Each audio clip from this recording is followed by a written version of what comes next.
আজকে আমি নারায়ণপুর বিশালক্ষী মায়ের মন্দিরে এসেছিলাম। তো মন্দির এই যে প্রাঙ্গণে ঘুরতে ঘুরতে হঠাৎ আমার চোখে পড়ে প্রচুর পাখি। তো ওই দূরে যে একটা তাল গাছ দেখা যাচ্ছে, ওখানটায় গিয়ে সব বসে। তো আমি ছোট্ট ছোট রাস্তা আছে,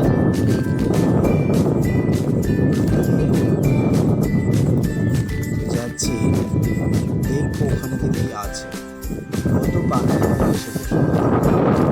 আপনারা দেখবেন ঘাস কিছু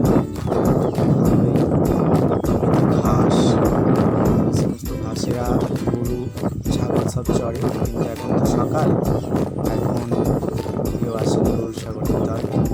ও বাবা, এখানে হচ্ছে পাখির বাসা। বাপরে, তাল গাছটায় কত পাখির বাসা আপনারা দেখুন।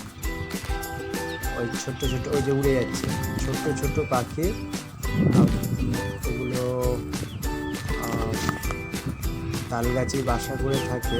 তো অসংখ্য প্রচুর বাসা আছে, ভেতরেও আছে অনেক।